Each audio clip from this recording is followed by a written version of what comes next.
vous le savez, notre panel, c'est résistance, relance, rebond et reconversion des business. Donc, je pense il y a la thématique, en fait, c'est un peu aussi la résilience face à une situation qui vient un peu perturber nos vies, qui vient perturber nos business, perturber même nos pays.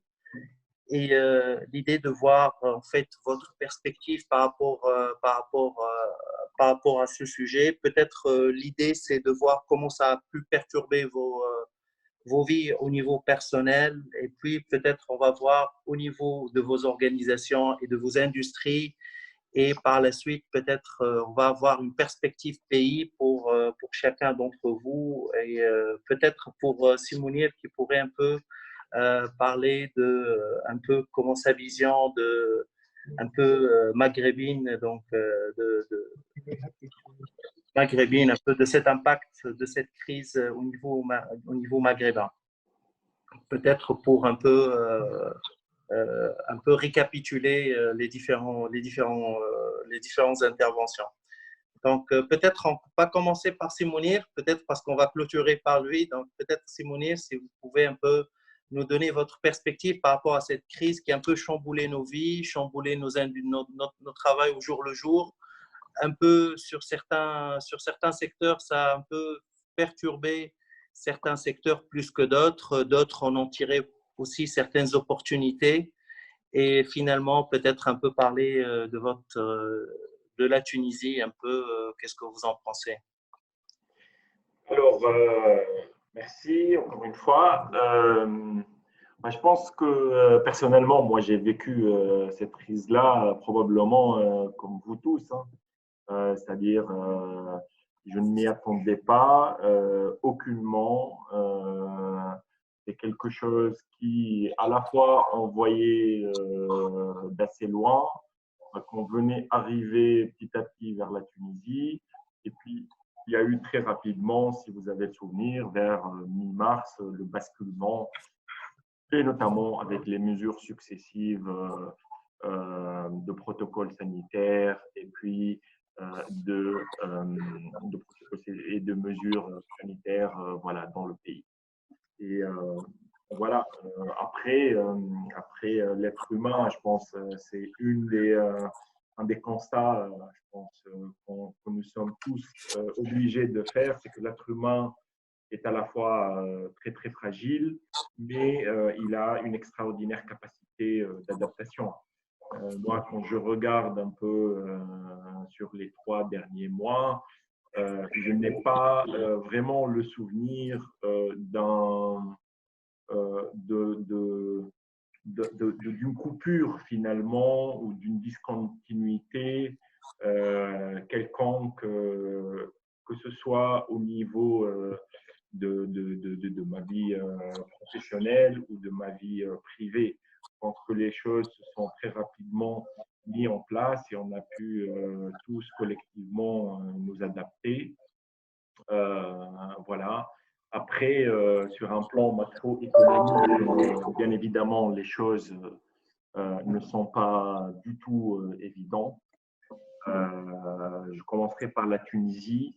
On a vu très rapidement que déjà, en fait, le dernier trimestre de 2019 et le premier trimestre de 2020 n'étaient pas des trimestres déjà extraordinaires en termes de croissance économique.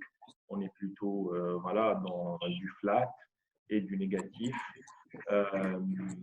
Et donc, à cela vient s'ajouter l'impact voilà, de la crise Covid-19 qui n'arrange pas les choses. En gros, qu'est-ce qui s'est passé? C'est que les pays qui ont pris des mesures de confinement obligatoire et total, comme la Tunisie ont pu en prendre, en gros, ça a touché le niveau d'activité de ces économies-là. Et en gros, on avait des économies qui fonctionnaient, on va dire, à une base 100. À partir de cette base 100, nous sommes tombés à une base 50-60%. Voilà. Et à partir de là, ce qui se passe, c'est qu'il y a un impact mécanique sur le PIB pour la durée du confinement. on considère que le confinement a duré 2 mois, on a 2 mois dans l'année qui représentent à peu près 16% de PIB et sur lesquels nous avons opéré avec un régime à 50, 60, 70%, dépendamment du secteur. Et ben, c'est comme ça qu'on se retrouve dans une situation d'impact tel qu'il est prévu notamment par la Banque mondiale, par le FMI, où on s'attend à un moins 4 et quelques pourcents pour l'année 2020. Fort heureusement, en fait, donc, la courbe va être une courbe en V. Donc, on a une baisse qui est aiguë vers le moins 4%, mais qui par la suite, elle est prévue de remonter à du plus 4% en 2021. Ces forecasts sont à peu près les mêmes pour des pays comme le Maroc, par exemple. Voilà. Quand on regarde un peu plus au sud du Sahara, les économies africaines, on voit un impact, sauf que l'impact est beaucoup moindre que ceux des économies de l'Afrique du Nord, pour plusieurs raisons. Premièrement, les économies africaines n'ont pas toutes pris des mesures de confinement sanitaire comme on a pu voir en Afrique du Nord. Donc, il y a eu des mesures plutôt partielles qui ont visé quelques secteurs avec peut-être un couvre-feu pour la nuit assez tard et qui se termine en fait tôt le matin. Donc, ça n'a pas réellement bloqué leurs économies. Et du coup, quand on prend par exemple un cas comme le Côte d'Ivoire, je pense que en 2019, ils ont terminé avec un taux de croissance d'à peu près 6%, 6% et quelques. Ce qui est prévu pour eux, c'est de descendre à quelque chose comme du 2% en fait, ou du 1,5% en 2020. Donc, il y a un impact, mais la croissance reste positive.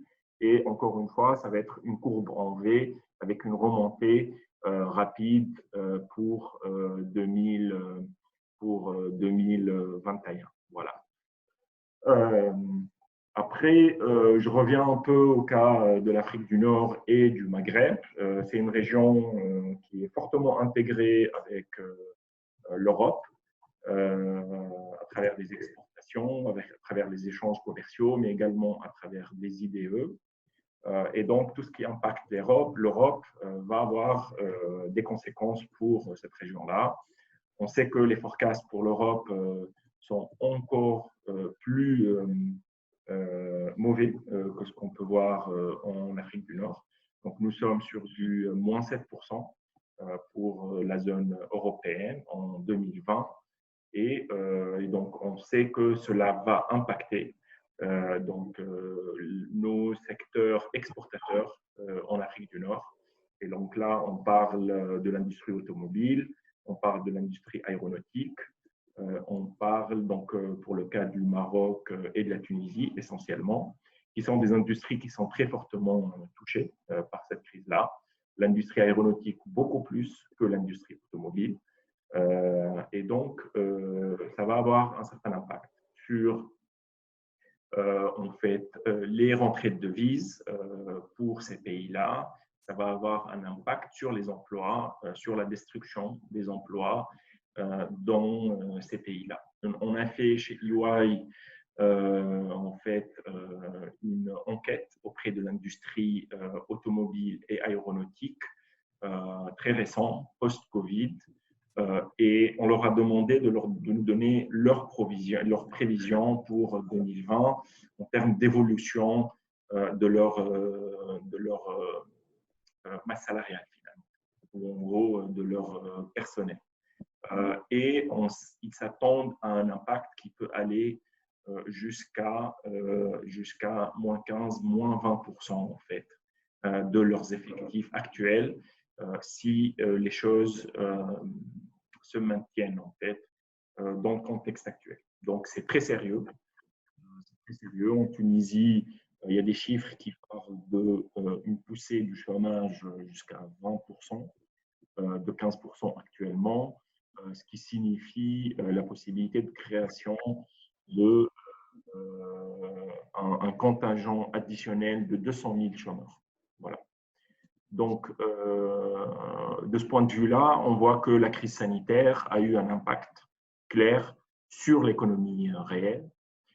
Mais je ne veux pas parler que de cet impact-là, même s'il est réel, même il est là. Dans un webinaire en fait récent qu'on a réalisé, on a dit oui, il y a un impact, mais il y a clairement des opportunités pour ces économies-là. Il y a des opportunités pour les entreprises, pour les startups, pour les PME en Afrique du Nord, sur lesquelles elles peuvent beaucoup capitaliser. Alors, tout ceci est beaucoup en lien avec ce que vous entendez, je présume, depuis un certain temps. Il y a une certaine réflexion qui est en train d'être menée maintenant au niveau des états-majors des grandes entreprises, des multinationales, entre autres par rapport à la relocalisation, la régionalisation et le de-risking de leur supply chain. Voilà. Et donc, beaucoup de cette supply chain se source en Chine. Ils ont vu la complexité de ce modèle-là et que dès qu'il y a une crise, ça devient très complexe à gérer. Et donc, aujourd'hui, il y a une vraie tendance vers une volonté, une prise de décision vers la régionalisation. Nous avons effectué, EY, un baromètre très récemment auprès des chefs d'entreprise établis en Europe. 83% en fait des chefs d'entreprise qui en fait étaient enquêtés, en gros disent qu'il y a une réflexion par rapport à la relocalisation de leur supply chain, que cette relocalisation, elle vise, oui, l'Europe centrale et l'Europe de l'Est, mais également elle vise la rive sud de la Méditerranée. Et donc, dans la rive sud, il y a bien sûr le Maghreb, mais ça va jusqu'à l'Égypte et ça va aussi jusqu'à la Turquie, voilà, qui sont des concurrents redoutables en fait pour nos économies au Maghreb. Et donc, cette régionalisation offre des opportunités pour les entreprises tunisiennes dont il faut profiter. Ben, clairement, c'est quoi? Simplement dit, c'est quoi? Aujourd'hui, il y a des investissements qui sont faits en Chine, des opérations qui sont faites en Chine, ou un sourcing qui est en train d'être fait en Chine et qui va être redirigé potentiellement vers la rive sud de la Méditerranée. Il faut que les entreprises tunisiennes, il faut que les pouvoirs publics tunisiens, algériens, marocains passent à l'attaque et vont voir en fait ces états-majors-là de ces multinationales et mettre en avant nos avantages et notre activité pour ces investissements-là. Un. Deux, il y a également, c'est une bonne période pour que les entreprises tunisiennes fassent leurs emplettes en Europe, qu'elles fassent un peu de shopping en Europe. Qu'est-ce que ça veut dire? Ben, ça veut dire qu'il est temps de passer à un nouveau modèle en fait, d'internationalisation, un modèle de nouvelle génération. Jusqu'à maintenant, au Maroc, en Tunisie, en Algérie, quand on parle d'internationalisation, essentiellement, ça veut dire j'exporte. Essentiellement, ça veut dire que j'ai une présence commerciale en fait dans mes géographies cibles, mais qui s'arrête à une présence commerciale ou à travers un partenariat un peu commercial. Aujourd'hui, avec en fait cette crise qui fragilise beaucoup d'entreprises en Europe, ce sont des entreprises en difficulté. On a vu une évolution des taux de défaillance en fait qui est très importante ces derniers mois, et donc ça peut représenter des cibles intéressantes acquisition pour des entreprises de la rive sud de la Méditerranée. Il faut avoir le courage en fait d'entamer cette démarche-là. On parle nous à beaucoup de nos clients, aux grands groupes en Tunisie, pour mener cette réflexion avec eux. Et c'est l'occasion justement de faire d'une pierre deux coups. Un, bien sûr, de monter, donc d'évoluer en termes de modèle d'internationalisation des entreprises maghrébines, mais deux, d'en profiter pour justement monter en gamme en termes de chaîne de valeur, concept qui est très cher à la Banque mondiale, représenté ici par Mehdi. Et en gros, ces acquisitions-là devraient viser des activités plus sophistiquées dans les chaînes de valeur. Donc, ça va être la recherche et développement, le design ou plutôt d'industrialisation, en fait, mais industrialisation à haute valeur ajoutée. Voilà, donc oui, il y a un impact, mais il y a des opportunités et sur ça, maintenant, vers quoi il va falloir se tourner. Merci beaucoup Simonir. Peut-être on va se tourner vers Siketen, peut-être pour avoir une autre perspective. Donc, en fait, c'est un peu de voir quel était l'impact en fait de la crise Covid un peu sur votre vie personnelle, donc en tant qu'individu, sur votre entreprise, votre secteur et peut-être une perspective sur votre pays, comment un peu ça a été géré et puis un peu se projeter dans l'avenir pour un peu voir quel serait aussi au-delà de l'impact un peu négatif de cette crise, quelles seraient les opportunités qui en découleraient, tel que a été un peu mentionné par Simonir. Donc, ça pourrait aussi le cas de votre entreprise, de votre secteur, mais même au-delà de ça, pour votre pays. Donc à vous, Sinas. Merci, merci. En fait, comme tout le monde, il y a la surprise et on est pris un peu par quelque chose qui bien évidemment n'est pas prévu et pour lequel on ne sait pas trop quoi faire. Alors, il y a plusieurs attitudes. Je vais prendre la mienne, mais vraiment très personnelle, parce que vous avez dit comment vous l'avez vécu. Alors, je vais vous dire comment moi, personnellement, je l'ai vécu. Quelques jours avant le confinement au Maroc, en fait, l'annonce du confinement au Maroc, et en tout cas de démarrage de lockdown, je me suis posé la question en me disant, finalement, qu'est-ce que je peux faire moi moi en tant qu'individu et moi en tant que chef d'entreprise. Et je me suis vraiment mis dans cette perspective en disant, bah, finalement, il y a des choses qu'on peut faire, il y a des choses où on peut contribuer à son pays. Et je suis parti de cette perspective et on a mis en place un ensemble de programmes parmi lesquels je peux en citer quelques-uns pour donner un petit peu de l'état d'esprit qui m'a animé à ce moment-là. Par exemple, moi je suis membre aussi de l'APEBI, qui est en fait l'organe, en fait la Fédération des technologies de l'information du Maroc, et j'ai lancé un programme au sein de l'APEBI, qui est un programme d'open innovation pour mobiliser des startups et dire comment est-ce qu'on peut contribuer grâce aux technologies à supporter la crise, que ce soit sur des sujets de solidarité, des sujets de santé ou des sujets d'éducation, etc., etc. Donc, comment est-ce qu'on peut être résilient? Donc, au lieu de nous lamenter sur le problème parce qu'on le vit, comment est-ce qu'on peut finalement rebondir tout de suite, pas après, mais immédiatement, comment est-ce qu'on peut le faire? Et ça m'a montré quelque chose d'assez remarquable, en fait, qui est la capacité de nos jeunes et de nos jeunes entrepreneurs à finalement rebondir, à être innovants quand on les met dans un contexte. Donc, d'une certaine manière, la manière dont je l'ai vécu pour répondre, c'est de dire il y a on regorge de jeunes talents, de jeunes qui sont capables de créer, d'aider, de contribuer à condition qu'on allume la mèche et que ça part. Et ça, c'est surprenant. Franchement, on a eu des choses assez remarquables et aujourd'hui, on a de très belles startups qui sont sur le marché, qui font tout un tas de sujets de santé, d'éducation.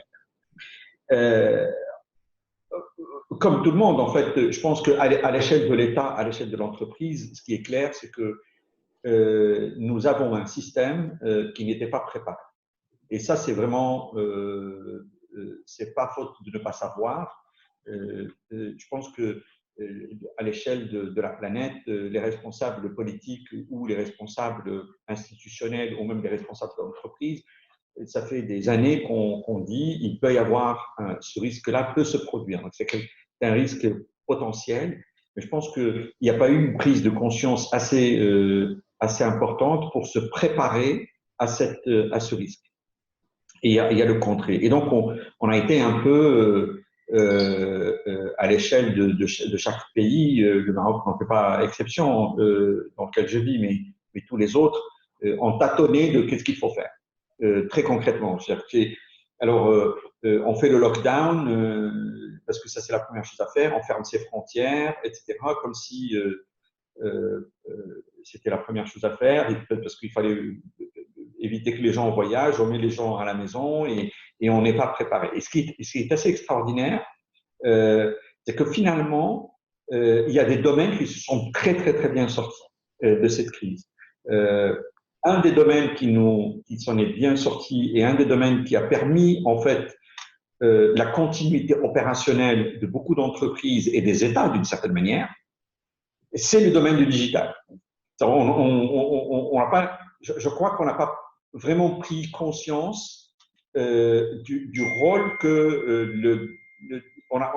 le digital ou les technologies digitales nous ont permis de faire pendant cette crise. S'il n'y avait pas ça, je crois qu'on aurait été dans une autre catastrophe encore plus grande que celle dans laquelle on est aujourd'hui. Le fait qu'on puisse aujourd'hui se parler à distance, on le prend pour granted, mais en fait, c'est pas si granted que ça. Les technologies nous ont permis de continuer à opérer. Et moi, j'ai vraiment envie de prendre ça comme étant l'axe sur lequel j'ai envie d'une certaine manière d'aborder mon intervention. D'ailleurs, on le voit très bien quand vous regardez les très grandes les entreprises qui ont résisté le mieux au niveau mondial. Elles s'appellent Microsoft, ça s'appelle Amazon, ça s'appelle Google, ça s'appelle etc. Pourquoi? Ou d'autres. Pourquoi? Parce qu'en fait, ces entreprises et d'autres, Zoom qu'on utilise aujourd'hui, elles ont complètement explosé parce qu'en fait, elles offraient des solutions qui ont permis la continuité opérationnelle des pays, alors que partout l'économie se casse la figure. Bon, en fait, il y en a qui ont pu continuer à bénéficier de la crise. Et on a vu, y compris même des plus petits, des startups, parce qu'on est entouré d'innovateurs aujourd'hui, qui ont pu trouver dans la crise finalement une opportunité de se développer. Et ce qui était impossible hier est devenu aujourd'hui la norme. Et j'ai du mal à voir comment est-ce qu'on peut revenir derrière. On a résisté très longtemps à l'idée de mettre des enfants devant un ordinateur pour étudier. Aujourd'hui, quand on a fermé l'école, c'est la première chose qu'on a faite, c'est que on leur a dit, désolé, c'est la seule chose que vous pouvez faire. Alors, bien évidemment, ça ne s'est pas très, très bien passé parce que tout le monde n'était pas équipé, on n'était pas formé, etc., etc. Mais en tout cas, c'est tout de suite ce qu'on a fait. Ça a été le cas pour la médecine, ça a été le cas pour un tas de sujets sur lesquels on a transitionné vers des moyens pour continuer à opérer certains services essentiels de l'État, certains services essentiels aux citoyens et certaines entreprises. Et moi, je pense que pour répondre à votre question, je pense qu'on n'était pas nécessairement préparé intellectuellement, on n'était pas préparé techniquement, on n'avait pas nécessairement les infrastructures qu'il fallait, on n'avait pas nécessairement la culture qu'il fallait. C'est-à-dire qu'on a mis peut-être des enfants ou des enseignants devant un ordinateur, ou même peut-être des gens dans l'administration, mais ils ne savaient pas nécessairement faire, ils n'étaient pas nécessairement préparés, les processus des entreprises n'étaient pas nécessairement adaptés à ça, donc, etc., etc. Donc, en fait, il y avait un manque de préparation parce qu'on n'avait pas ce que j'appelle une posture digitale. Il n'y avait pas on n'avait pas cette préparation à tous les niveaux. J'ai vécu des scènes assez incroyables où des compagnies d'assurance et des grands groupes voulaient mettre leurs salariés en télétravail. Ils ne pouvaient pas acheter des PC. On n'avait pas d'ordinateur portable pour qu'ils puissent mettre leurs salariés à la maison et travailler. Ce qui finalement est un sacré problème. Parce que, encore une fois, on n'était pas préparé. Donc, ce manque de préparation a créé des opportunités et nous a permis et on aurait pu aller beaucoup plus loin. Ce que je pense aujourd'hui, c'est vraiment prendre ça en tête et se dire, en fait, comment est-ce qu'on peut rebondir avec ça en tête. On ne peut pas ignorer que les choses qui nous ont permis de continuer à opérer en tant qu'État on ne peut pas dire bah, c'était circonstanciel et on va revenir à la norme d'avant. Je pense que ce serait une erreur très très grave de l'ensemble des acteurs d'ignorer ce qui s'est passé et de dire bon, on va tourner la page, on va continuer. Et puis finalement, le digital, on l'utilise quand on a une crise. Je pense que c'est très très très très très dangereux parce que en fait, le monde est en train de transitionner vers un monde qui est en grande partie digital et supporté par digital, et on a besoin de prendre ça très très au sérieux. Alors qu'est-ce que ça veut dire? Ça veut dire, de mon point de vue, on a besoin d'avoir carrément un espèce de pacte qui permet en fait, d'unir les pouvoirs publics et les institutions publiques et les professionnels qui opèrent dans ce domaine, qu'ils soient des startups, qu'ils soient des offreurs de services, que ce soit les entreprises X ou Y, mais qui ont envie de se transformer, pour que finalement on prenne cette chose-là très très au sérieux et on retransforme notre économie. C'est essentiel. On a besoin de retransformer notre économie. On a besoin de transformer nos systèmes bancaires. On a besoin de transformer nos systèmes industriels. On va parler d'industrialisation. On va pas faire l'industrialisation en oubliant qu'en fait, l'industrie de demain, elle est digitale, on parle d'industrie 4.0, elle a utilisé des technologies nouvelles, etc., etc. On va pas commencer, parce que Mounir a parlé par exemple, j'utilise cet exemple exprès parce que je suis assez provocateur, mais vous allez comprendre mon point de vue. On ne va pas continuer, par exemple, au Maroc, d'assembler ce que moi j'appelle la voiture d'hier, alors que la voiture de demain est une voiture intelligente, autonome, connectée, électrique, etc. Et les processus de sa fabrication vont être très, très différents. Parce qu'on va avoir beaucoup de robotique, on va avoir des choses très, très différentes, les usines vont ressembler à des choses différentes. Donc, on a besoin en même temps qu'on soutient en fait l'industrie, on a besoin de réinventer. On a besoin de réinventer tout ça. On a besoin une des choses qu'on a remarqué pendant la crise, c'est cette fracture digitale profonde. Comme je l'ai dit tout à l'heure, on a mis des enfants devant des écrans pour pouvoir apprendre, mais il y en a beaucoup qui sont restés laissés pour compte. Il y a des sociétés qui n'ont pas pu travailler parce qu'elles n'étaient pas prêtes. Quand on a voulu payer les gens, on ne savait pas trop, donc on n'avait pas de mobile payment. Donc il y a tout un tas de choses où on doit s'asseoir et se dire ce n'est plus possible. On doit réinventer notre société, c'est le moment de le faire. On doit prendre très au sérieux ceux qui sont capables de le faire.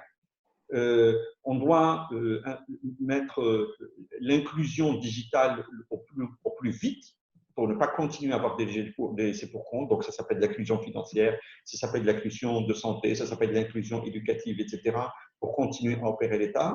On a besoin de soutenir les opérateurs, on a besoin de transformer les services de l'administration et de les dématérialiser et de les réinventer pour que l'État soit plus efficace. On a besoin d'accompagner nos entreprises industrielles et de services pour se transformer. Donc, moi, je pense que c'est la plus belle opportunité que nous avons aujourd'hui pour ressortir de la crise très, très, très vite. Et en particulier dans nos pays. En particulier dans nos pays. Parce que la richesse première que nous avons,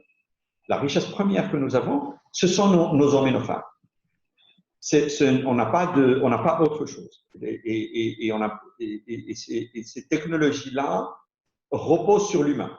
On a besoin de former l'humain, on a besoin d'accompagner notre capital humain pour accompagner la transformation de nos pays de manière massive. Donc voilà sur quoi je voulais focaliser mon intervention. Je vous remercie. Merci beaucoup, Sinas, pour cette perspective fort intéressante et votre positif. Vous êtes très positif, donc je pense que la grande partie de votre intervention, en fait, s'est focalisée un peu sur le potentiel des jeunes, sur un peu comment aussi la crise pourrait être une opportunité pour un peu se remettre en cause, révélatrice de certaines lacunes que vous voyez plutôt comme des opportunités d'amélioration plutôt que des problèmes. Et donc, merci beaucoup. Peut-être on va continuer pour voir d'autres perspectives. Avec nous, il y a Madame Inès Ben Abdallah, donc, qui est un peu de la société Innova Robotics, qui est un peu devenu connu grâce aux robots policiers qui se baladaient dans les rues pendant la période donc, de la crise, donc durant les journées les plus difficiles. Et je ne sais pas si Madame Inès pourrait un peu donner notre perspective sur le même ordre d'idées, un peu sur sa vie personnelle, familiale, mais aussi sur le secteur d'activité, sur les opportunités qui sont créées pour ce secteur, et puis la vision un peu pays aussi. Ok, merci. Donc, voilà. Donc, au début, comme tout le monde, donc, pour nous, la crise, on ne savait rien du tout. On ne savait pas où on allait. Donc, pour nous, on va s'asseoir chez nous, on ne va rien faire pendant cette période. Et puis, d'un coup, donc, tout a commencé avec M. Anis, en fait. Donc, il s'est dit, voilà, tiens, on va essayer de profiter de la situation et faire passer le message que même si on n'a pas de la présence humaine, les robots peuvent plus ou moins pas remplacer, mais aider les gens à accomplir la majorité des tâches. Donc voilà, c'est ça qu'on est parti. Donc voilà, on a contacté le ministère de l'Intérieur, on leur a proposé l'idée, et ils étaient très heureux. Hein. Donc, on a livré le robot et du coup, ça a commencé avec Enova. Et depuis, on a repris les travaux chez nous. Donc, tout le monde travaillait à fond. Dans cette période aussi, on a lancé, mis à part le robot de sécurité, Guard, aussi on a lancé 2 autres robots. Donc, un robot de téléprésence qui a permis aux médecins de contacter et de contacter des patients atteints par la maladie Corona, Covid. Et à la fois, on a essayé de diminuer le risque de contamination à travers ce robot. Mais à part cela, on est entré avec la société Orange, en partenariat avec Orange. Donc, on a essayé de développer une plateforme en ligne qui permettra aux familles des patients atteints par la maladie Covid de prendre des rendez-vous et d'avoir des sessions afin de téléopérer les robots et accéder à leurs membres de famille, les patients atteints par le Covid. Donc, ce robot, il a été lancé à l'hôpital d'Ariana et on a le robot Jasma qui a permis de faire le diagnostic à l'accueil de l'hôpital Salou, donc de faire un pré-diagnostic des patients afin de leur indiquer s'ils doivent passer par le circuit Covid ou bien y aller tout simplement à l'urgence, au service de l'urgence et plus ou moins faire une sorte de tri de façon à ce qu'on peut dire, voilà, donc c'est une urgence, c'est un cas urgent ou pas. Donc voilà en gros. Donc du coup, je reprends avec ce que M. Nasser a dit. Donc là, cette période-là, elle a fait preuve qu'il faut tout de suite passer à tout ce qui est e-contact, donc tout ce qui est en ligne, les applications en ligne, les plateformes en ligne. Voilà, donc on a essayé de faire tout cela et d'aider les gens à en profiter de la communication et voilà, donc de continuer à activer, enfin à travailler là-dessus. Voilà. Donc, excellent. Merci beaucoup, Madame, pour ce bel témoignage. Donc, pour un peu retracer un peu le parcours, en fait, de Nova Robotics, ce qui a fait peut-être ce qui a été fait dans ces périodes-là, ça dépasse ce qui aurait pu être fait peut-être dans 2-3 ans. Donc, c'était très impressionnant d'avoir les robots, mais au-delà de ça, comment la technologie a pu aussi même sauver des vies et c'est grâce à l'engagement, grâce à nos jeunes talents au sein de cette entreprise et puis la capacité à convaincre les décideurs publics aussi qui ont fait beaucoup d'efforts un peu pour accélérer certains changements qui n'auraient pas pu se faire sans on pourrait éventuellement même dire grâce à la crise qui a pu un peu faire sauter certains obstacles ou accélérer certaines procédures et heureusement qu'on a pu voir on va dire, nos jeunes talents et cette entreprise qui est innovante, qui n'est pas aussi active en Tunisie, mais aussi sur d'autres marchés, qui a pu un peu vendre cette technologie qui existait, qui était utilisée par ailleurs, mais qui attendait juste peut-être cette crise, cette opportunité pour un peu montrer qu'elle peut être aussi utile à ce pays. Peut-être on va voir d'autres perspectives. Donc, on va peut-être voir du côté de si Jihad et peut-être Rabia par la suite sur leurs perspectives, donc au niveau individuel, au niveau de leur entreprise, secteur, et au pays aussi, pour voir aussi qu'est-ce qu'ils en pensent. Donc, comment ils se sont adaptés à cette crise et comment ils voient en cette crise des opportunités pour leur secteur et sur le court terme, mais peut-être aussi sur le long terme. Oui, très bien, merci, merci Mahdi. Je vais commencer, après je vais laisser Rabia parler un peu de la réaction qu'on a eue comme Majestai à l'occasion de la crise, je dirais. En fait, vu le thème de ce panel, je vais parler un peu du positionnement de Majestai. Chez Majestai, on a choisi dès le début, tout d'abord de développer notre propre technologie, ensuite de faire en sorte que cette technologie soit agnostique, c'est-à-dire que on n'est pas cantonné dans un usage précis, pointu, rigide en termes de déploiement de nos solutions.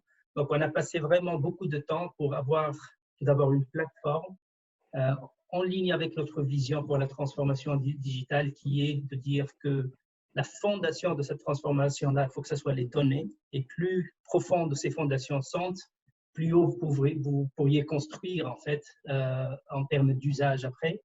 Donc ça, c'est en termes de positionnement. On nous a beaucoup challengé, à vrai dire, par rapport à ce positionnement. On nous a dit, mais pourquoi vous ne développez pas une solution IA pour le marketing, pour la segmentation, pour la prédiction d'eux, etc.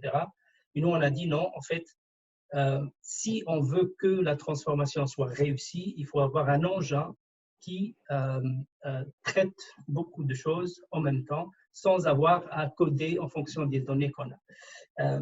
Donc, c'est un peu l'angle de vue qu'on a eu. Alors, Majestai, c'est une startup spécialisée en data science. On offre une technologie propre, enfin notre propre technologie qui couvre toutes les étapes de la transformation, de la valorisation des données, de l'ingestion, de la récupération des données jusqu'à leur transformation. On les prépare pour qu'elles soient vraiment prêtes à un usage d'Advanced Analytics. Et puis, on a les couches intelligentes avec nos propres technologies d'analyse prédictive pour permettre d'extraire de la connaissance de ces données-là. Donc, en fait, le positionnement, il est axé sur l'automatisation, si vous voulez, si on est dans une optique de operating model. Donc, on essaie de comprendre comment nos opérations, notre supply chain, nos clients, etc., interagissent avec des processus existants, mais aussi dans une optique d'extraction de connaissances pour redéfinir, si on peut, le mix produit offre et produit marché. Donc, on a aussi passé beaucoup de temps pour développer des fonctionnalités qui nous permettent d'extraire de la connaissance des données et pas uniquement des prédictions. Alors, donc on est sur le marché depuis décembre 2019, après une vingtaine de mois de développement. Et on a commencé avec une mission de prospection sur le marché anglais parce que c'est un marché où on peut y aller avec notre meilleure technologie. Et puis, 3 mois après, on a eu pas mal de traction, un pipeline bien fourni et un confinement généralisé. Personnellement, je vis aux Pays-Bas. Il n'y a pas eu un lockdown rigide dans ce sens, mais j'ai dû quand même limiter mes déplacements. Et de toute façon, pour nous, on a des équipes qui sont distribuées entre Tunis, Jandouba, où on a notre centre de développement, Cambridge, où on a une partie de l'équipe. Donc, travailler à distance pour nous, c'est quelque chose qu'on a fait en fait dès le début. Donc ça, c'était pas nouveau. Par contre, on a dû interagir avec nos prospects, nos clients, mais aussi lancer d'autres initiatives dans le cadre du Covid à distance. Et ça, je laisserai bien peut-être élaborer un peu sur ce qu'on a fait exactement dans le cadre à l'occasion de cette crise, si je peux dire. Très bien. Rabia, over to you. Thank you very much. I hope nobody minds actually me speaking in English. I'll try to summarize after you just finish. So I can speak in French if you want, but I mean, if you want, I feel more comfortable speaking in English actually. Okay, so yeah. it's up to you. I mean, I can summarize what you will say for our guests. But I guess everybody speaks English, but I will do that for you. No worries. So just speak the language in which you are more comfortable. Thank you very much. Okay. All right, because maybe just a hint here about the language itself, because getting into this era of the fourth revolution requires maybe I don't know, requires to speak in this language of technology, which is, for now, it is English. It could be Chinese later on, but for now it is English. Anyway, so being resilient, nimble, flexible in this era of COVID-19, where everyone has to cut physical links to others. The thing is that we started nimble and flexible from the start. Since our first days of training, we did training remotely because basically we were spread apart. I've been in Cambridge with some people here. Jihad was in Amsterdam. We had people in Tunis capital. We had people in our development center in Janduba. However, we do our daily meeting every day with no problem. We are flexible. We let people choose their timing of work. Some people start working at 11 in the morning. They want to start that time. They feel more productive that time. And they keep even working like 1 p.m., 2 p.m. I get calls at that time while I'm sleeping. I get up and speak with them. So, I mean, this is the thing, letting people pick their time of productivity. And I think legislation should follow on this in two ways. First, this very administrative way of working from 8 to 5 p.m. or, I mean, this should disappear. Something else, startups and companies should not be required to have physical address. This has to disappear as well.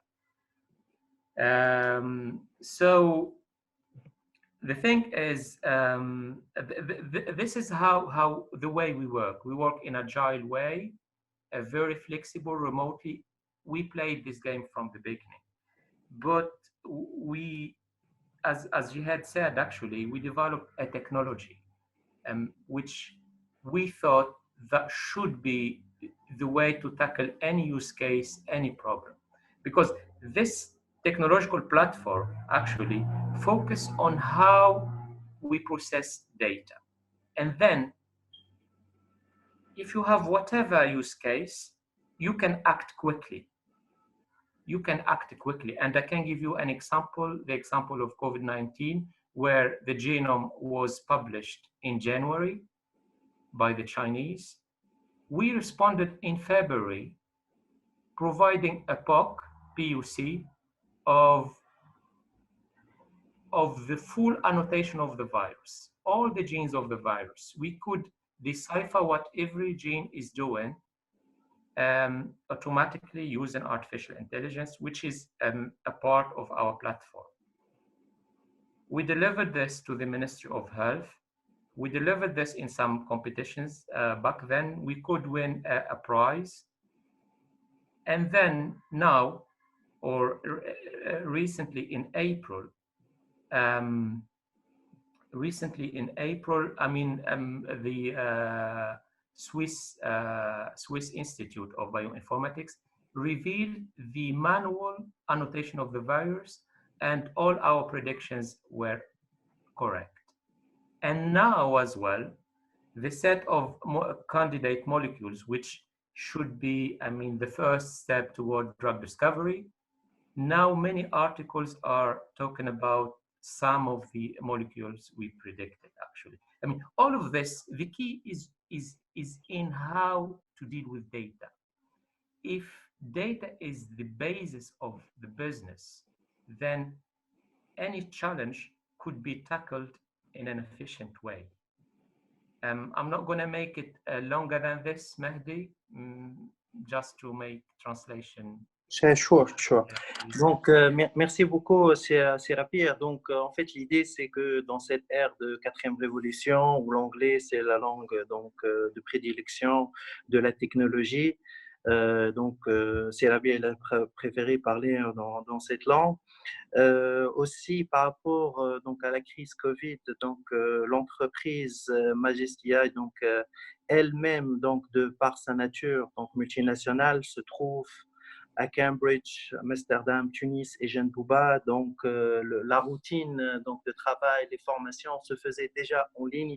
Donc, il y avait beaucoup de flexibilité, de résilience qui a permis un peu rapidement à l'ensemble de l'entreprise de s'adapter, que ce soit en termes de travail à distance, mais même en horaire de travail, par rapport aux différents modes d'outils et tout. Et même dans leurs solutions, ils sont assez flexibles, donc ils ont opté pour une solution qui puisse s'adapter à différents cas d'utilisation. Une chose que Sérapir donc a aussi, c'est qu'il faut aussi changer la nature donc de travailler, les horaires administratifs et même pourquoi pas ne pas avoir besoin de d'adresse physique. Bon, l'entreprise aussi, elle a travaillé, donc elle a utilisé sa technologie un peu pour sur un peu dès que les données sur le virus, donc les données chinoises ont été mises en ligne. Donc, le séquençage du génome, si j'ai bien compris, a pu être réalisé donc en février grâce aux données ouvertes et à la technologie. Et donc, et puis, donc ces prédictions basées sur ces données-là ouvertes a permis par la suite, qui a été confirmée par des résultats de recherche, donc en avril, par l'Institut suisse pour la bioinformatique.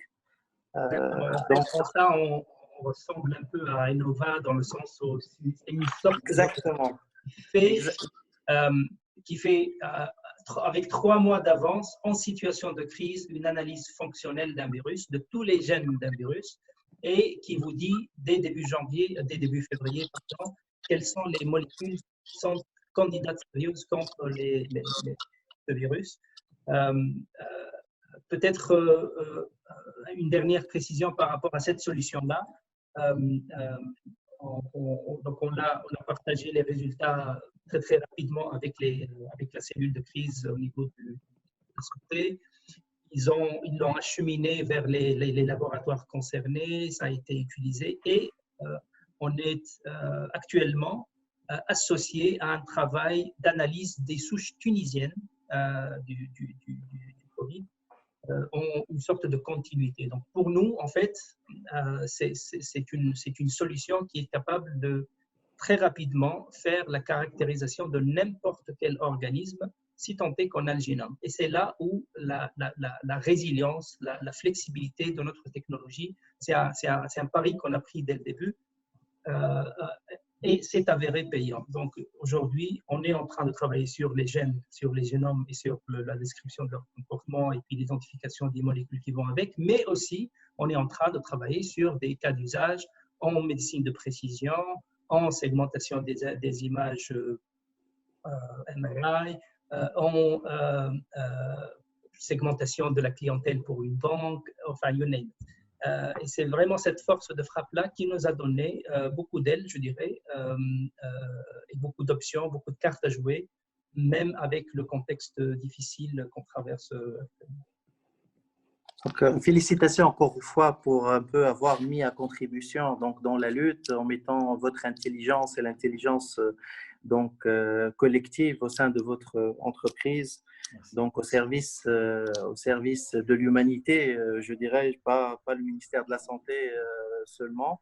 Et c'est vraiment, ça montre aussi la capacité de votre entreprise, non seulement aussi d'innover, mais aussi de saisir des opportunités ou même de les créer dans cette période qui semble un peu de crise où les gens ont peur, mais vous avez pu relever les défis et un peu avancer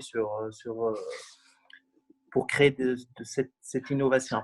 Peut-être maintenant, on va un peu revenir, je ne sais pas par rapport, peut-être on va prendre deux ou trois questions, en fait, si certaines personnes qui nous écoutent aimeraient réagir. Et puis peut-être on va revenir sur notre thématique particulière. Donc, est-ce qu'il y a des questions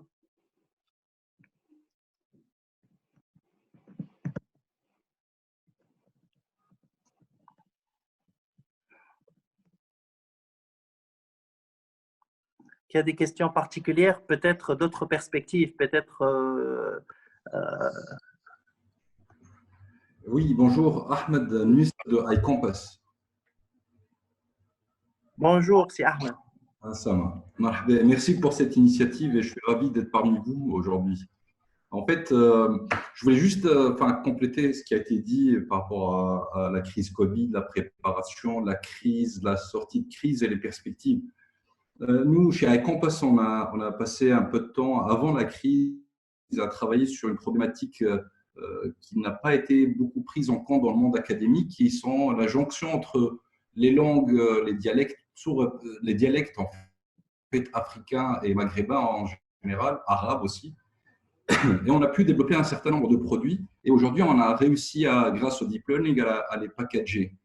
Et en lançant la startup en 2019, on ne voyait pas la crise arriver, bien sûr, mais on a pu, grâce à une organisation agile et à un coût de structure, un coût de château qui était assez bas, à rester sur un nombre de ressources humaines assez suffisant pour pouvoir produire, développer et même enrichir notre catalogue de produits.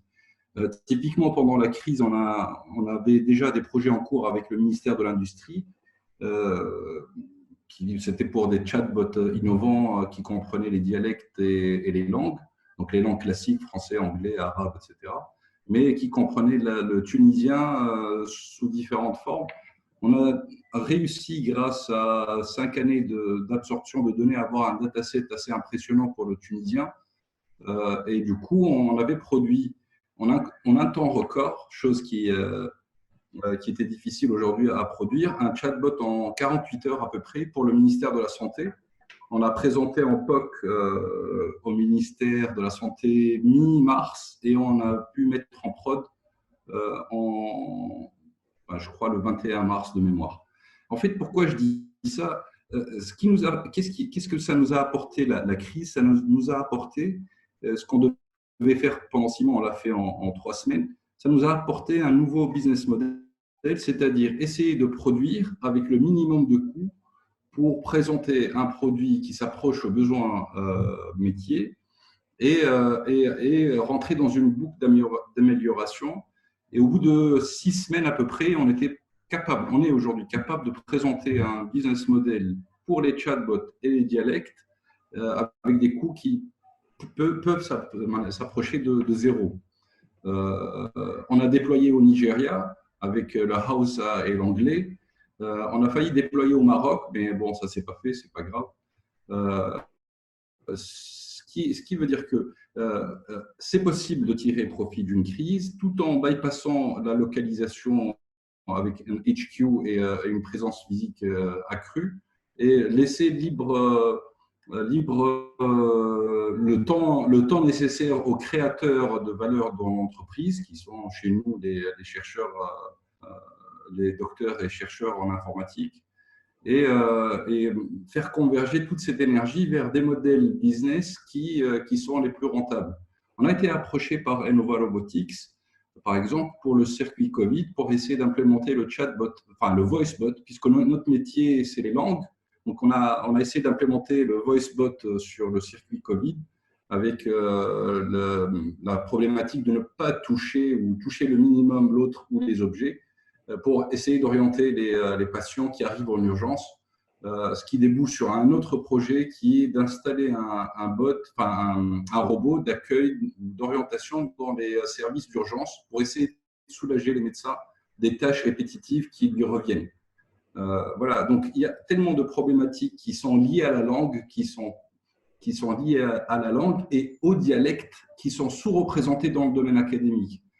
Voilà, dans la crise, il y a beaucoup d'opportunités qui ressortent, c'est ce que a dit M. Mounir Razeli tout à l'heure, et nous comptons sur le maillage maghrébin pour essayer d'exprimer cette diversité et cette richesse qui se trouve aujourd'hui à travers ce qu'a présenté M. Jihed ou ce qu'a présenté M. Master.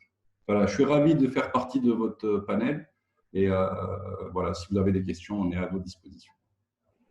Merci beaucoup, c'est Ahmed. Non, je pense que vraiment c'était une expérience très inspirante et vraiment ça a permis un peu, cette crise vous a permis même de revoir votre process et quand même le time to market un peu de le réduire d'une façon drastique et ça montre comment quand on essaie un peu de revoir la façon de faire, comment on peut vraiment tirer profit de crise et de voir des opportunités dans les problèmes auxquels on fait face. Moi, peut-être, va revenir un peu sur là où on a commencé au début. C'est un peu cette approche un peu maghrébine et puis on va peut-être un peu aller au niveau macro. Donc, comme vous le savez, il y a différents scénarios de reprise. Donc, M.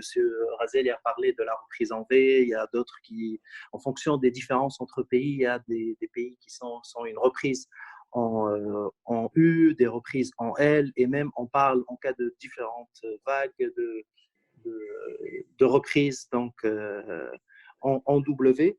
Donc, personne en fait n'a une connaissance même par exemple par rapport aux projections qui ont été faites par le FMI, par la Banque mondiale, les CDE sur au niveau macroéconomique, au niveau des pays.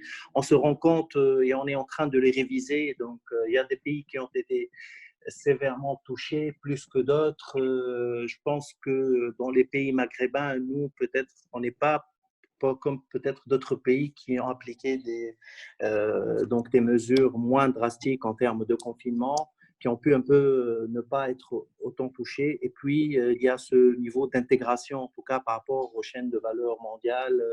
La Tunisie est très liée à l'Europe, donc les premiers donneurs d'ordre, donc, ils sont en Europe, donc la France, l'Allemagne et l'Italie, qui ont été touchés de plein fouet. Donc peut-être revenons à ça et projetons-nous vers l'avenir. Donc, et peut-être positionnons-nous dans une perspective positive où on aura une reprise en V assez rapide et tout. Donc, comment vraiment tirer profit des opportunités qui vont un peu émerger, donc que ce soit un peu de repositionnement d'investissement qui était destiné aux Chinois et qui va un peu être repositionné chez nous en termes de nearshoring, en termes de sourcing, mais aussi en termes d'implantation à l'international, à travers des acquisitions ou à travers le développement de marché. Peut-être sur ce sujet, j'irai voir peut-être en premier lieu Simounir qui pourra un peu voir cette perspective peut-être sur la Tunisie et peut par la suite élargir un peu plus au Maghreb.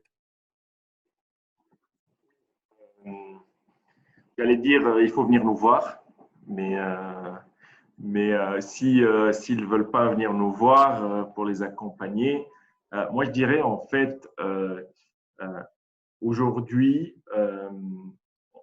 on voit que beaucoup de pays s'activent sur ce sujet-là et s'activent à finalement capter, en fait, capturer ces opportunités-là.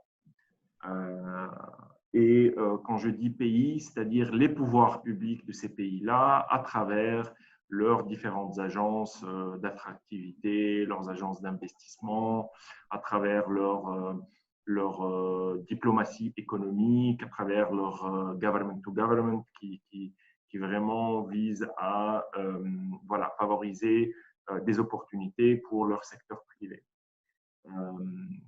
En revanche, j'ai l'impression que d'un autre côté, en Tunisie, nous sommes en train de prendre un peu trop notre temps. Il y a quelque chose qui est prévu, en fait, un projet ou une initiative de lead generation qui est prévu pour le mois de septembre, octobre. C'est bien, mais il aurait fallu peut-être le faire maintenant, tout de suite, dans le contexte actuel. Voilà. Vous voulez dire, Mouni? Pardon? Vous avez parlé de lead generation? Oui, lead generation. Lead generation, c'est en fait, en gros, c'est d'identifier des opportunités concrètes en fait d'investissement, c'est-à-dire des entreprises qui cherchent à investir au sud de la Méditerranée et qui ont des projets d'investissement, cibler leurs decision makers, les contacter, les rencontrer, mettre en avant l'offre Tunisie, mettre en avant l'argumentaire Tunisie, engager un dialogue, engager un support, du hypercare pour faire en sorte que ces gens-là viennent s'installer. En fait, j'avais entendu l'autre sens parce qu'au début, vous avez parlé d'opportunités qui vont être présentes pour les entreprises. Donc, l'autre opportunité qui est disponible pour justement nos entreprises tunisiennes, elle va dans l'autre sens. C'est qu'il faudrait qu'elles investissent à l'étranger. C'est le moment d'investir à l'étranger parce qu'il y a de bonnes affaires à faire. Voilà. Premièrement, ce n'est pas quelque chose qui est dans la culture et dans les priorités de nos chefs d'entreprise jusqu'à maintenant. Il y a eu bien sûr quelques expériences qu'on connaît, Groupe Lumi, Vermeg avec PSP, voilà, Misfat également, mais ce sont des expériences qui se comptent sur les doigts de la main. Voilà. L'idée, et il y a des raisons pour ça, je pense, voilà, il y a un peu ce côté, nous sommes déjà bien intégrés avec l'Europe, nous sommes déjà bien intégrés avec nos clients, et donc je n'ai pas besoin d'avoir une présence opérationnelle, une grande présence sur ces marchés cibles-là. À mon avis, c'est une erreur d'appréciation en fait de l'évolution en fait des modèles économiques. L'évolution des modèles économiques et il faut avoir de vraies présences opérationnelles, de recherche et développement, de conception, de services après-vente auprès des clients à l'international. Exporter à distance, exporter à partir de la Tunisie, du Maroc, ne suffit pas du tout. Et donc, il va falloir un peu partir un peu à la recherche de ces opportunités-là. Comment le faire? C'est un travail en fait d'identification d'opportunités et selon des critères. Si moi je suis dans l'industrie automobile et si je suis aujourd'hui en fait un fournisseur de second rang et je veux devenir un fournisseur de premier rang, ça veut dire je suis en fait j'ai accès aux constructeurs automobiles, c'est-à-dire j'ai accès direct à Volkswagen, j'ai accès direct à BMW, j'ai accès direct à tous ces grands noms, plutôt qu'à leurs fournisseurs. Eh ben, je cherche en fait des cibles qui ont en fait cet accès-là.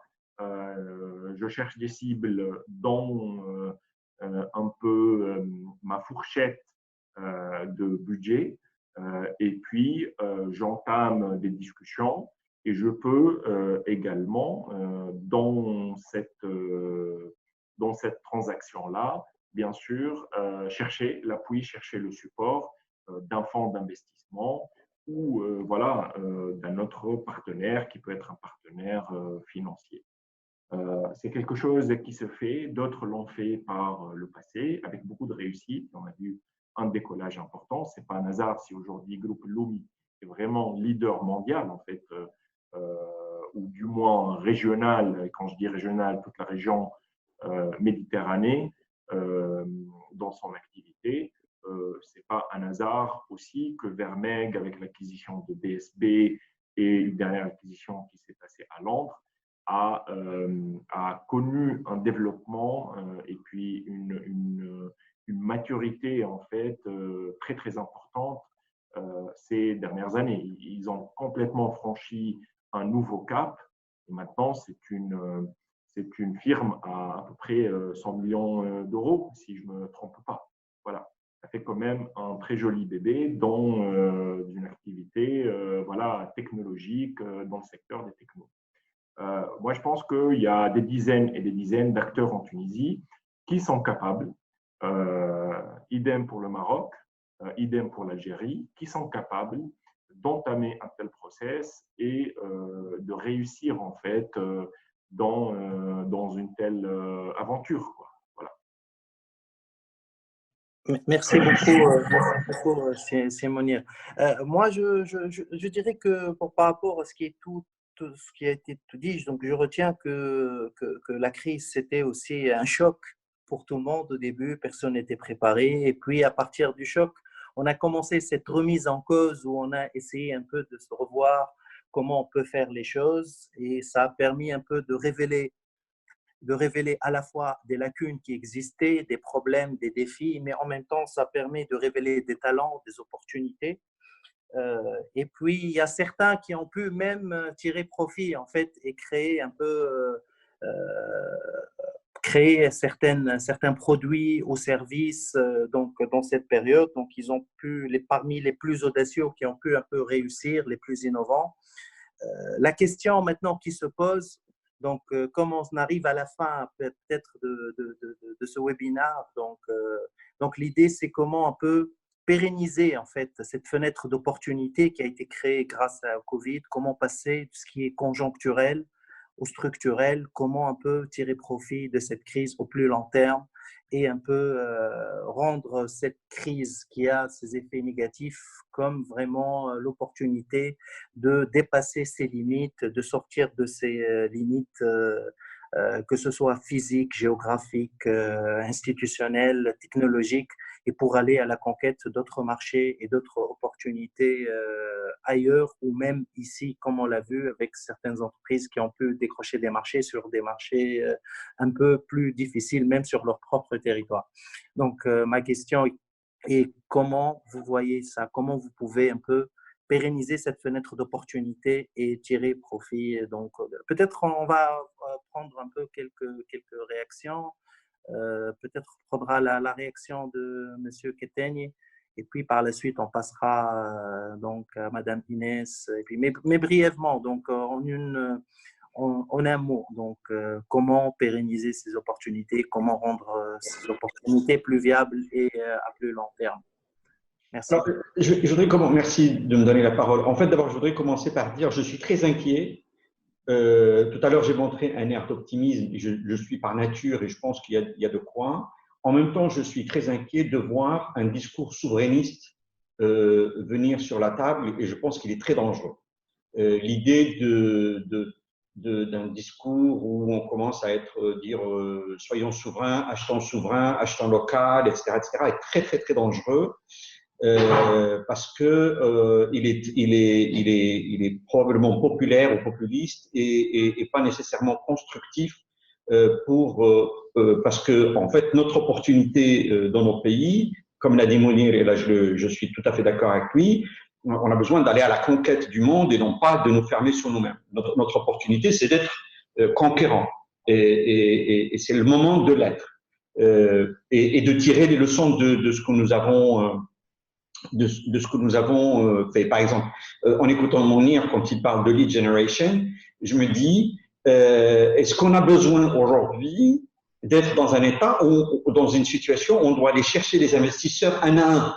Est-ce qu'il n'y a pas moyen de peut-être d'assouplir et de revoir nos procédures et nos procédures d'investissement, nos plateformes d'investissement, notre transparence, nos institutions, de manière à ce qu'on attire ces investisseurs plus facilement. On n'a pas besoin d'aller les chercher un à un, mais qu'ils viennent nous voir plus facilement dans nos pays.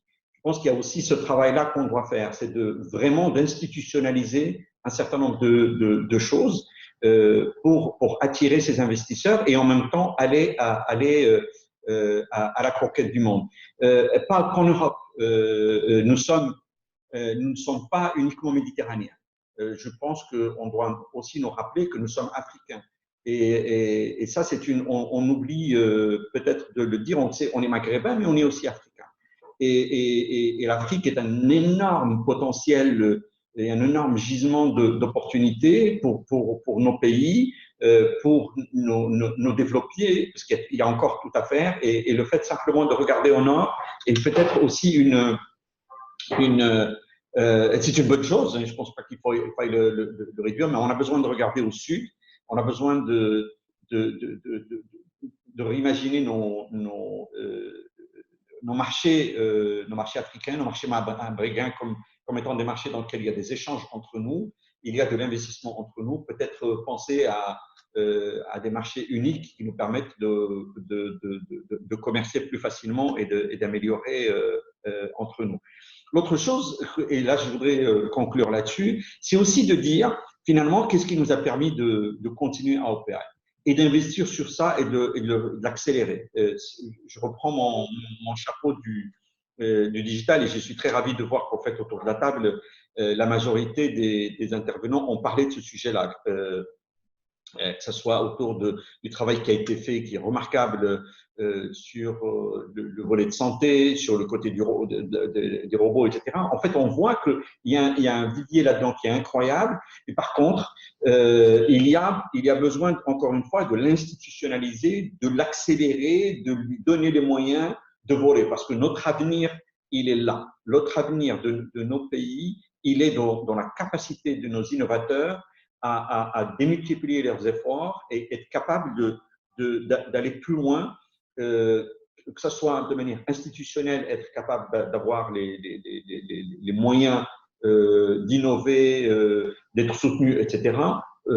Sur le côté de trouver en fait les compétences dont on a besoin de former davantage de compétences et on a besoin d'avoir les marchés pour aller, comme je l'ai dit, être concurrent sur les marchés. Donc, moi, je reste optimiste. Je suis inquiet sur le discours souverainiste, je suis optimiste et on a besoin d'être plus conquérant qu'on ne l'est aujourd'hui en institutionnalisant et en industrialisant notre démarche dans nos pays. Merci beaucoup, Sinas. Merci beaucoup pour votre perspective assez enrichissante. Peut-être on passe à Madame Inès et puis à Jihad, Rabi et Ahmed. Mais rapidement, s'il vous plaît, pour un peu respecter le temps qui nous reste. Merci. Madame Inès, à vous. Rebonjour. Donc, je suis avec M. Inès. Je viens de vous rejoindre. Voilà. J'étais dans une autre réunion. Bonjour, c'est Ahmed. Vous ne pouvez pas me voir peut-être, donc c'est Mahdi. Ça va? Bonjour.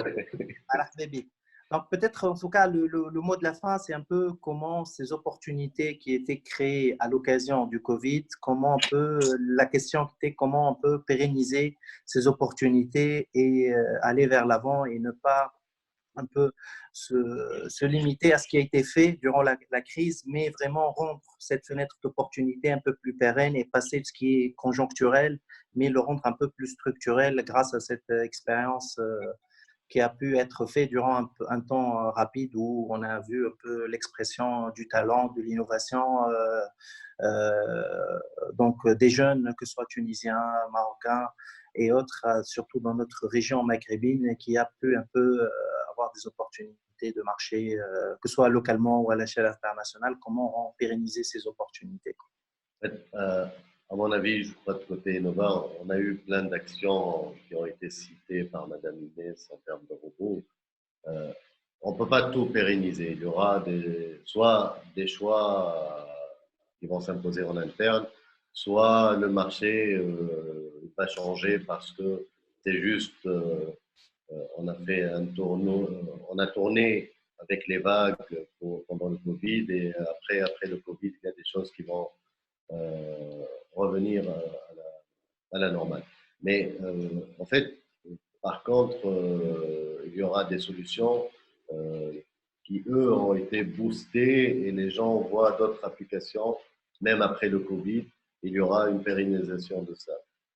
Pour les pérenniser, il y a deux choses. Nous, on a profité de la communication qui a été faite sur certains de nos produits. Donc, du coup, on a eu des contacts à l'international, soit pendant le Covid pour aussi déployer les mêmes solutions, soit maintenant après le Covid et après le déconfinement, à regarder d'autres cas d'usage ou d'autres extensions d'usage aux produits qui ont été développés. Donc, je pense que la première étape pour une grande extension à grande échelle serait d'avoir une communication et une stratégie de communication et marketing qui est assez ciblée avec une vision après Covid et avec l'extension de produits après Covid. Ce qui va permettre sans doute la pérennisation et définir les cadres d'usage et par conséquent le marché cible après. Merci beaucoup. Merci beaucoup pour votre perspective et qui tient compte aussi au-delà de l'euphorie et puis d'un peu de ce pragmatisme aussi qui montre votre connaissance du marché et que certaines opportunités ne vont pas perdurer, mais quand même, vous êtes quand même conscient que la visibilité que vous avez eue grâce à votre action a permis un peu d'avoir des opportunités futures. Peut-être on va du côté donc, de Jihad et Rabia, peut-être un mot pour comment on peut tirer profit au-delà de la crise des opportunités, comment les pérenniser, on peut voir votre perspective. En fait, je vais faire le lien avec ce qu'a dit Mounir, mais aussi M. Kateni. Il va falloir aller à la conquête. Mounir a parlé des investissements dans les deux sens, que ce soit dans nos pays respectifs ou alors à partir de nos pays respectifs, aller vers d'autres marchés et s'y installer, y avoir une présence physique. Et moi, je pense qu'une manière de pérenniser la vivacité de notre écosystème d'innovation, parce que c'est de ça qu'il s'agit, consiste aussi à investir dans cet écosystème lui-même et le considérer aussi comme un véhicule de conquête à l'international. Moi, je pense qu'une start-up qui a des produits qui sont innovants et compétitifs sera et permettra à des groupes existants qui ont une certaine inertie quand même pour prendre des décisions, pour agir, permettra, s'il y a des fonds, s'il y a des groupes puissants derrière, d'avoir cette vigueur-là en termes d'internationalisation. Donc, il faut miser sur nos startups aussi pour aller vers l'international. Bien sûr qu'il faut investir là où il y a des opportunités, mais je pense qu'une startup, encore une fois, a beaucoup plus d'agilité pour aller s'implanter dans des pays, que ce soit dans le nord ou dans le sud, pour y constituer une base. Et puis, c'est des produits qui sont scalable par définition. Donc, il y a des modèles où le déploiement est rapide et on a entendu tout à l'heure Ahmed parler de son expérience dans ce cadre. Donc, investir dans le nord, dans le sud, sur la présence, oui, mais aussi regarder nos startups qui sont innovantes, qui ont une offre qui peut être concurrentielle à l'international et puis les pousser dans cette démarche-là pour, à travers eux, réaliser cette ambition de conquête. Je pense qu'on pourra avoir beaucoup plus de visibilité et puis d'impact économique derrière pour notre région, mais aussi pour les entreprises concernées qui sont importantes. C'est pas pour rien que aussi au niveau des gouvernements, je peux citer l'exemple de la France qui a parlé du Next 40 avec 40 startups qui bénéficieraient de tous les supports possibles et imaginables pour qu'elles puissent s'imposer à l'international. Et puis, il y a tous les blue chips derrière qui essaient de se coller à cette initiative pour avoir du leverage derrière en termes de croissance. Donc, il faut qu'on ait, au niveau du Maghreb, je pense, c'est un good playing field for us, I think. Une vision dans l'investissement dans les startups qui s'inscrit dans une démarche d'internationalisation, et pas uniquement locale ou régionale. Merci beaucoup. Peut-être on complète peut-être par la vision de Rabia et puis on passe à si Ahmed pour un peu donner son mot. Bon, on est dans un dépassement de 4 minutes, mais c'est pas grave. On a commencé un peu en retard, mais on va pas dépasser trop. Donc, Rabia et puis Ahmed. Okay, I'll make it short because Okay. I think everything has been covered by the gentleman. I mean, there is no much to add on this, but I just like to focus on something to, let's say, perpetuate or to create local champions in the Maghreb. If we want to conquer outside, we can't do that with simple warriors. We need local champions as well. I mean, the environment itself should allow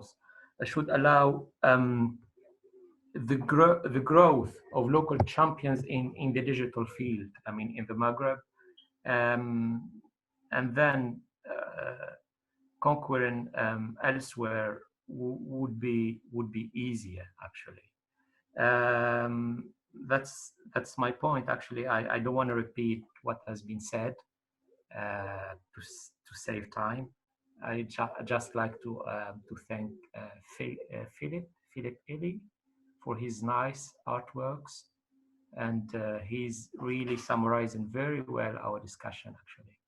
Thank you, Philip, and thank you, Mahdi.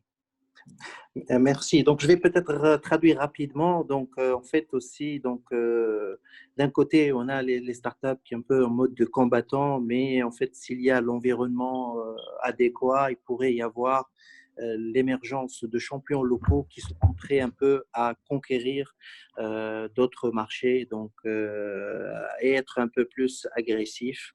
Et ça, c'est un point où l'environnement joue un rôle aussi pour un peu appuyer les démarches, disons-le, de start-up à part. Peut-être l'environnement pourrait un peu faciliter qu'il y ait donc des champions locaux qui pourraient conquérir d'autres marchés. Peut-être le mot de Ahmed, Ahmed Nisser, s'il est encore avec nous. Oui, je suis là. Très, très rapidement, parce que tout a été dit et la question de champions locaux est très, très importante. Juste rapidement, le changement, la transformation, le re-engineering des sociétés, qu'elles soient publiques ou privées, est inévitable. On l'a subi avec le Covid. Maintenant, je pense que les acteurs privés sont prêts à accompagner l'innovation qui est très fortement portée par les startups dans le Maghreb. Nous en sommes capables. Je pense que le pouvoir public est maintenant conscient qu'avec l'innovation, on peut gagner énormément de temps. On peut passer d'une industrie 1.0 à une industrie 4.0. On est là, on est capable de le faire. Nous croyons en notre énergie et je pense qu'on l'a démontré, que ce soit avec Innova Robotics, avec Jihad et son projet, avec iCompass aussi. Nous avons contribué, nous sommes capables de le faire pour les mois à venir. Voilà. Il faut croire en nous, on croit en nous en fait. Voilà. Merci beaucoup. Donc, merci beaucoup donc, pour ces mots vraiment porteurs donc d'espoir pour un futur meilleur. Donc, je tiens à remercier tout le monde. Donc, au début, je remercierai EY pour cette opportunité. Un peu, c'est une belle initiative en fait qui a permis un peu de regrouper, de nous regrouper nous tous issus de pays donc du Maghreb pour discuter en fait de l'impact du Covid, que ce soit les défis, comment on s'est adapté, comment on a pu tirer des opportunités.